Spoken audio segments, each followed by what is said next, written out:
My name is Jake. I've been going to the well since the very first weekend, which is nearly 2 years ago, which is actually ridiculous to think about.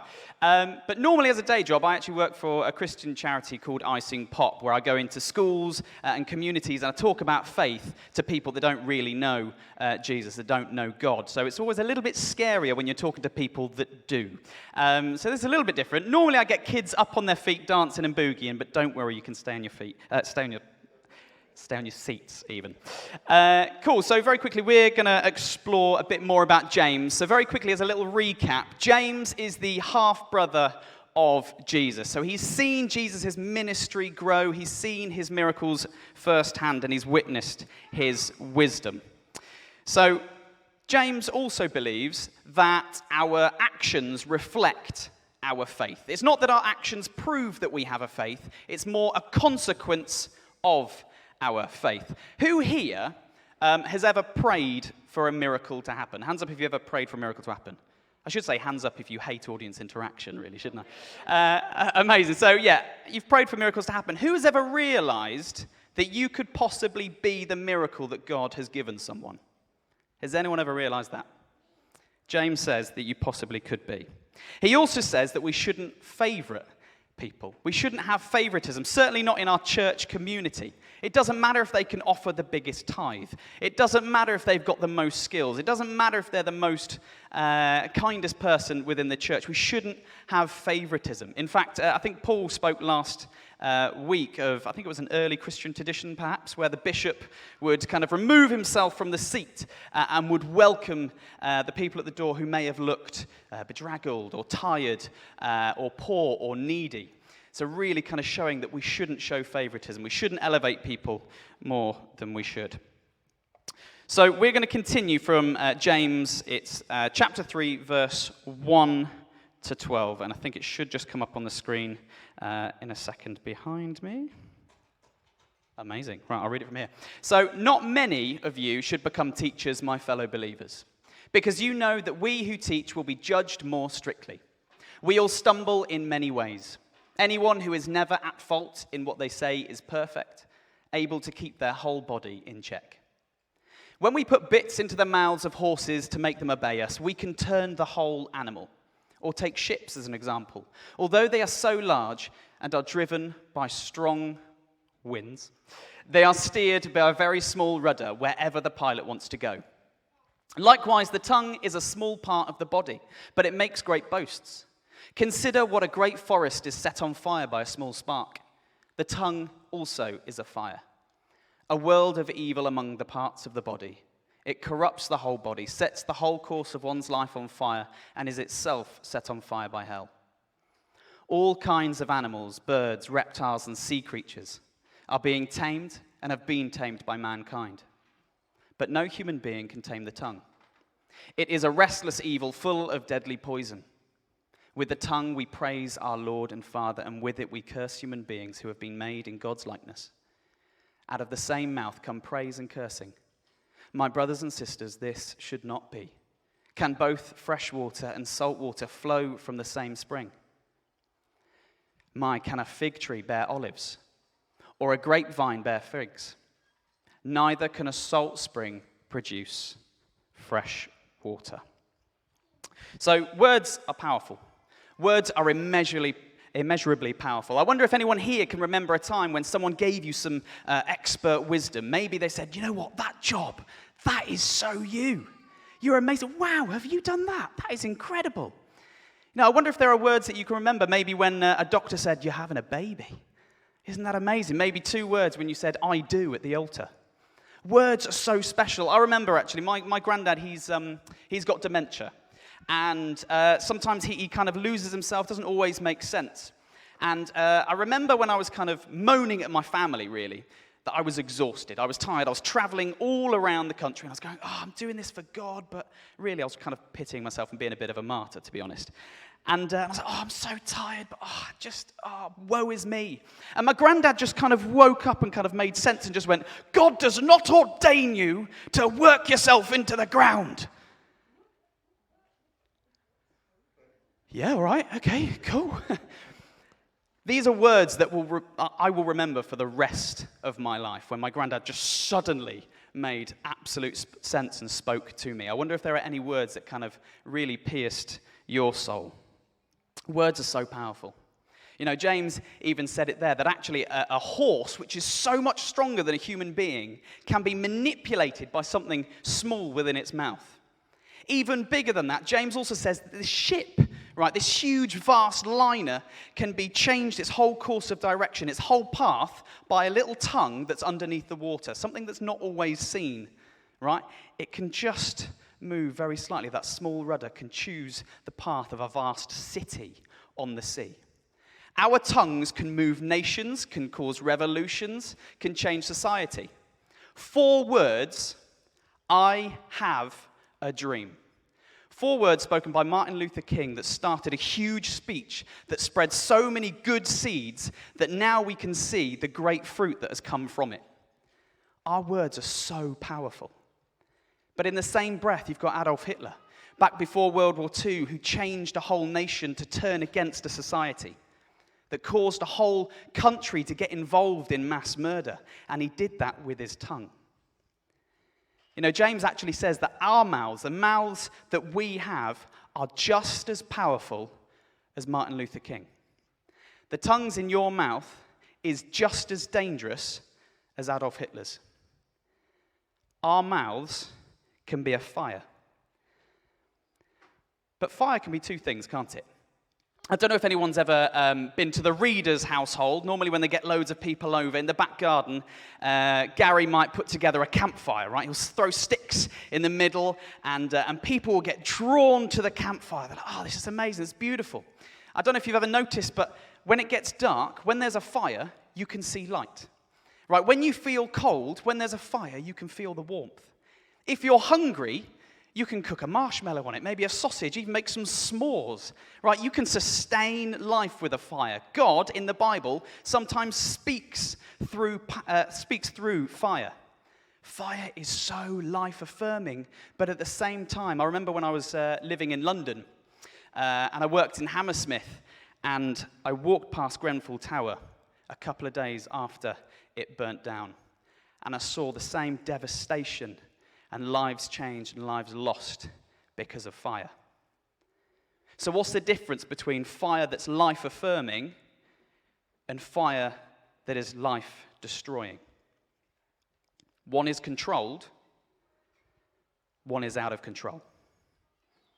Look, sometimes when we throw words away, when we throw a flippant remark, that is an out-of-control word that can cause a fire. That word doesn't die when you say it. That word is born in somebody. That seed that you've planted, if it's a seed planted out of stress or out of some lie or out of some kind of brokenness within yourself, that seed is not going to plant fresh water, right? It is going to be salt water. That is going to be bad fruit. Who's heard of the phrase, if you have nothing nice to say, don't say anything at all? Doesn't quite work, does it? I don't know if any of you have ever realized, sometimes when I've gone, oh, that person is so annoying, right? You kind of keep it within yourself, I'm not going to say anything, I'm not going to say anything, I'm not going to say anything. And then you get really frustrated by something and you just blare it out. And you may say a few choice words, or it might come out in a backhanded compliment, or maybe you do withhold it from them, but you go to somebody else and you go, oh, Phyllis, bless her, bless her. Oh, gotta love her. Yeah, gotta love her. I'll tell you what she did, though. It just comes out. Actually, the reason, James says, is we haven't tamed the tongue. You can't tame the tongue. You know, we have managed to tame some incredible creatures. Killer whales, right, can do little tricks. Dolphins can kiss human beings. Sea lions can balance beach balls on their nose. My dog can sit on command.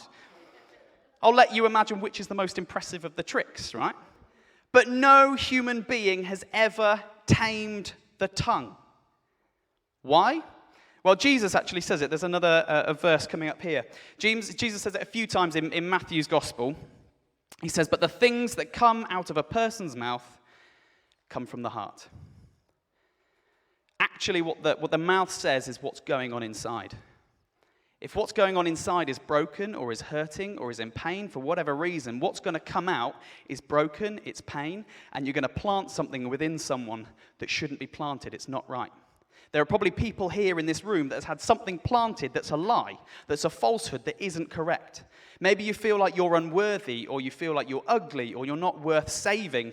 Actually, that is a seed that was planted that was totally wrong. But it's been allowed to grow and fester within you. And for some parts and some people, it may have taken over you. What's going on in the heart is what comes out of the mouth. But Jesus wants us to keep coming back to him. Because the only person who's ever tamed the heart is the same person who's ever tamed the tongue. That is Jesus. He is the only person who's ever tamed the tongue.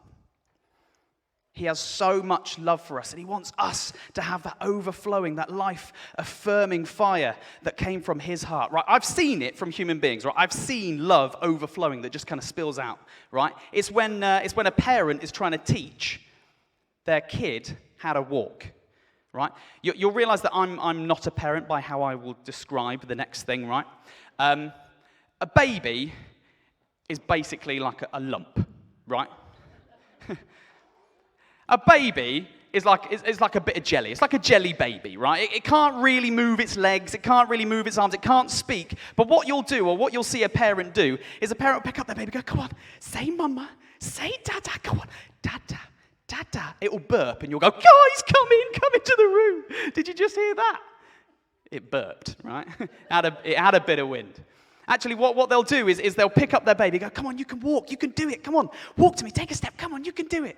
It'll fall over. You go, no, come on, you can do it, go on, you can do better, go on, take a step. It takes one step, falls over, and you go, wow, guys, my kid is a prodigy. It took a step. Well, actually, technically, if you're thinking about it, that's a fail in my book, right? Because if you were looking at the Olympics, right, and someone was doing the hop, skip, and jump, and they fell over after hopping, you'd be like, oh, that's a bit awkward. Oh, well. Actually, that doesn't happen when you're a parent, because you have so much love in your heart for this baby that you just spill out love. You don't care that it's just failed at walking. You're so happy that it took a step, and you pick it back up again. Jesus wants us to be like that with other Christians, other people who are around us. Imagine if they could fall over and you go, you're amazing though. Come on, let's do it again. Let's see if you fall over a little bit better. Let's see if you can do one more step. Because that's what Jesus is like with us. We fall over all the time. If you take Peter, for example, even actually before that, when Jesus was crucified, right? When I'm under my most intense pressure, that is the moment where I will say the choice words, right? Jesus, right, was under the most intense pressure ever being on the cross. And he was watching people that he loved so much, people that he had spent time with, people that he'd even put miracles and brought miracles to. He saw them condemning him or denying him or asking for his execution. And in that moment when he was on the most intense pressure, the thing that spilled out of his heart, it's in Luke. Jesus said, Father, forgive them, for they do not know what they are doing. The only thing that came out was still love, because what was in his heart was so much abundance, overflowing, life-affirming fire and love. You know, when Peter failed, he had the biggest failure of his life, right? He didn't fail just once. He didn't fail just twice. For the third time, with his tongue, he denied Jesus. And when he did that, he planted a seed in himself. He planted a seed of guilt. He planted a seed of how unworthy he felt about himself, how unredemptive his soul must now be. And he just went off. He couldn't handle himself. The thing that he had planted was going to produce bad fruit. And one of the first things that Jesus did when he came back is he encouraged him and said, no. This is why you're here. This is your purpose. I want you to lead my family. I want you to look after my sheep. When he failed, he picked him straight back up, just like us. Just like us. He told him why he was here. You know, it kind of reminds me of another story as well, actually, in the Old Testament. You've got Esther, right? Esther was an orphan. She was a Jew. She was a commoner, lived in a land where they didn't really like Jews very much, a lot of xenophobia going on, and somehow she finds herself married to the king of Persia. Now, she doesn't really have any power. She's kind of like a trophy wife, really. She lives a life of luxury but has no real power, and she learns that the Jews are about to be killed. And she's faced with a really, really difficult choice. Either she summons herself to the king to try and convince him to not do it, which is punishable by death. She can either wait to be summoned, which hasn't happened for ages, or she can just let it happen. And at this moment, at this crux point, she has someone called Mordecai who kind of gives her some wise counsel and says, actually, I wonder if it comes up on the screen here as well. He says, who knows? Maybe you were made queen for just such a time as this. Again, he planted a seed within her. He gave her this kind of big push to be like, no, this is the miracle that you've been given for. Maybe there's moments in your lives, there are miracles that you've been given for. Don't worry about the failure. We all fail. We all fall over. But you still have a miracle that you've been given for. I know you've been called by God because you're alive. You're here. Perhaps you're not going to be the big savior. But maybe like Mordecai, you can save the Savior with your words. There might not be a book named after you like Esther. But I tell you what, Esther's book would not be nearly as heroic if it wasn't for Mordecai. So maybe you're not the title of the book, but you are so crucial to the miracle that's coming. So the last thing really I just want to kind of conclude on is the choice really is ours, right? So like farmers, we each hold a seed. So it's a word, a phrase, a conversation with our grasp. Now, will we sow seeds of life, or will we just cast out seeds of destruction? You know, as James actually warns, our words, they are potent. Your word could heal a broken heart. But your word could also be a dagger in the back of somebody who was smiling. Each spark on our lips is directed by our hearts, has the potential to start a comforting, Gary Reader-like fire,